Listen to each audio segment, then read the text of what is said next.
Hello guys, welcome to our YouTube channel Anirudh sir star coaching classes. मैं हूं अनिरुद्ध और आज मैं आप लोगों को टेंस का जो मैंने पढ़ाया था प्रेजेंट इंडेफिनिट टेंस का सिंपल सेंटेंस पढ़ा रखा था।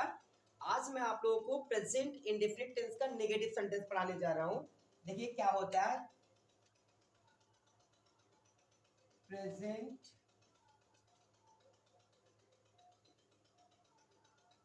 Indefinite tense negative sentence.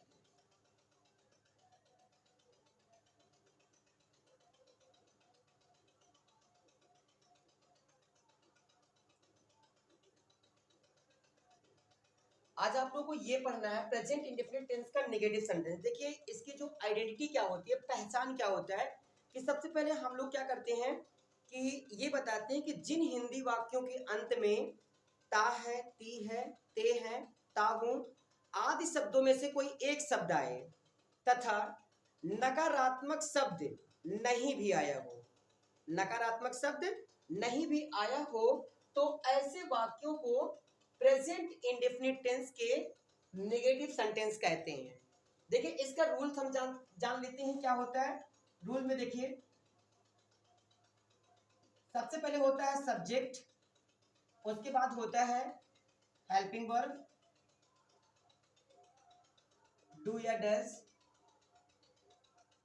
Plus not होता है प्लस मेन वर्ब की फर्स्ट फॉर्म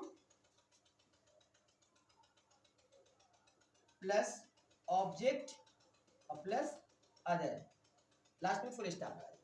ठीक है, देखिए सबसे पहले हम लगाएंगे सब्जेक्ट, उसके बाद हेल्पिंग वर्ब डू या डज और plus not plus main verb की first form plus object plus other. अब देखिए समझते हैं हम क्या क्या चीज है कि जैसे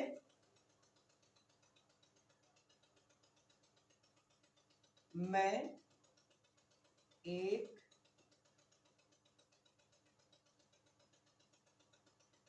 कहानी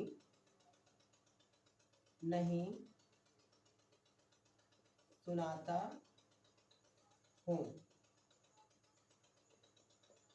मैं एक कहानी नहीं सुनाता हूं। देखिए मैंने आपको फिर एक बार बता दूं आपको कि जो मैंने आपसे बताया था कि जिन हिंदी वाक्यों के अंत में ता है, ती है, ते है, ता हूं और उसके साथ नकारात्मक शब्द नहीं भी आया हो तो ऐसे वाक्यों को प्रेजेंट इंडेफिनिट टेंस के नेगेटिव सेंटेंस कहते हैं। अब आप लोगों को सीखना क्या है कि सबसे पहले मैंने आइडेंटिफाई करना भी सिखा दिया था कि कैसे हम आइडेंटिफाई करते हैं कि इसमें क्या क्या चीजें हैं। देखिए कौन लगा के प्रश्न पूछते हो तो हमारा सब्जेक्ट निकलता है। कौन एक कहानी नहीं सुनाता है? मैं, सब्जेक्ट हो गया। इनका मेन काम क्या है? सुनाना। इस पे नाप्याक मात्रा हम ऐड कर लेंगे और हमने आपको ये भी बताया था कि ता है, ती है, ते है, ता हूं ये क्या है, उनमें से कोई एक आ रहा है तो ये आइडेंटिटी है, ये पहचान हमारी हो गई। ये पहचान हो गई। सुनाना मेरा मेन वर्ब है यानी क्रिया है, मेन क्रिया है। और देखिए सुना क्या रहा है, एक कहानी, ये है ऑब्जेक्ट और ये जो नहीं है वो है नकारात्मक शब्द, इसको बोला जाता है नेगेटिव सेंटेंस। देखिए क्या होता है कि ये हमारी आइडेंटिटी है, आइडेंटिटी है, ये मेन वर्ब है ये, और ये नेगेटिव सेंटेंस वाला नकारात्मक शब्द, और ये हमारा हो गया ऑब्जेक्ट और ये हमारा हो गया सब्जेक्ट। देखिए सबसे पहले हम क्या करते हैं कि सबसे पहले अकॉर्डिंग टू रूल, नियम के अनुसार क्या करेंगे कि सबसे पहले हम लगाएंगे सब्जेक्ट। तो सबसे पहले क्या है सब्जेक्ट, मैक इंग्लिश क्या होती है आई। उसके बाद हेल्पिंग वर्ब डू या डज में से कोई एक लगाएंगे। लेकिन मैं आपको समझा दूं कि डू कब लगता है और डज कब लगता है। तो देखिए डू, डू का यूज कब करते हैं कि जब हमारा, यहां समझ लीजिए, देखिए आई, यू, वी, दे तथा बहुवचन कर्ता के साथ सहायक क्रिया यानी हेल्पिंग वर्ब किसका प्रयोग करेंगे, डू का प्रयोग करेंगे। आई, यू, वी, दे तथा बहुवचन कर्ता के साथ सहायक क्रिया डू का प्रयोग करेंगे। और याद रखिएगा कि बहुवचन क्या होता है, इसका मतलब ये है कि जिसका नाम अगर आ रहा है किसी एक से ज्यादा नाम आ जाए, ठीक। और हम डज का प्रयोग वहां पे करेंगे ही, सी, इट तथा एक वचन करता है यानी किसी एक का नाम हो तो हम इसका क्या चीज करेंगे, तब हम इसका डज का प्रयोग करेंगे।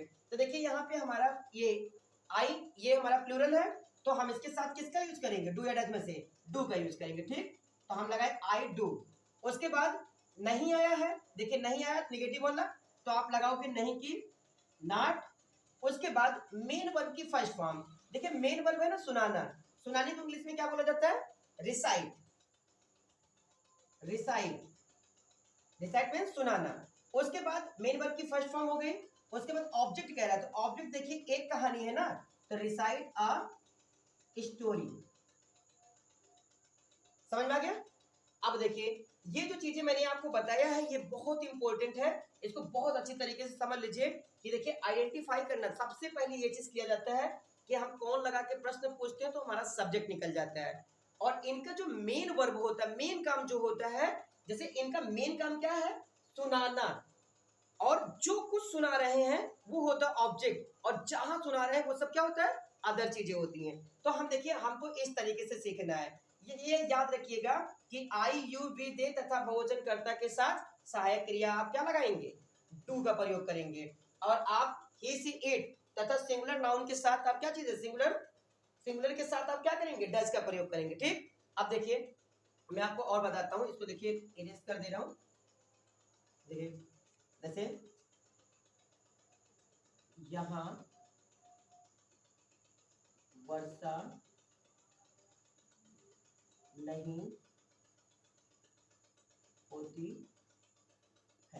देखिए यहां वर्षा नहीं होती है। अब ध्यान से समझिएगा कि देखिए हम लोग क्या करते हैं कि जहां पे सब्जेक्ट नहीं होता है, यानी जहां पे सब्जेक्ट नहीं होता है, हम वहां पे इट का यूज करते हैं। यानी नॉन लिविंग थिंग्स के लिए हम किसका यूज करते हैं? इट का प्रयोग करते हैं। देखिए इसमें कोई भी सब्जेक्ट नहीं है, कि यानी वर्षा होना, ये वर्षा होना ती है, देखिए पहचान है, यानी आइडेंटिटी है इसकी, आइडेंटिटी है। और ये वर्षा होना ये मेन वर्ब है। और ये जो नहीं है वो नकारात्मक शब्द नेगेटिव, और यहां अन्य है, इसमें किसी भी प्रकार का सब्जेक्ट नहीं है। तो जहां पे सब्जेक्ट नहीं होता है वहां पे हम किस चीज का यूज करते हैं? इट का यूज करते हैं। तो हम क्या लिखेंगे? It, it. अब इसके साथ देखिए मैंने पहले ही आपको बता रखा है कि ही सी इट तथा एक वचन कर्ता के साथ सहायक क्रिया डज का प्रयोग करेंगे। तो हम क्या लिखेंगे? इट डज, नहीं आया है तो नॉट। अब देखिए वर्षा होना, वर्षा होने को इंग्लिश में क्या बोला जाता है? रेन। रेन मतलब वर्षा होना। ठीक, और कहां पे हो रही है? यहां अन्य चीजें हैं, तो आप यहां पे क्या लिखेंगे? एयर। लास्ट में पूर्ण विराम हो तो आप फुल स्टॉप लगाएंगे। तो it does not rain here. आपको समझ में आ गया होगा। मैं इतना जानता हूं कि जो भी चीजें आपको यहाँ पे कोई डाउट हो, कोई प्रॉब्लम अगर हो रही है तो आप हमसे पूछ सकते हैं, चाहे जिस तरीके से पूछेगा। हाँ, आज के लिए बस इतना ही। अब फिर मिलेंगे दूसरे वीडियो में। Thank you very much.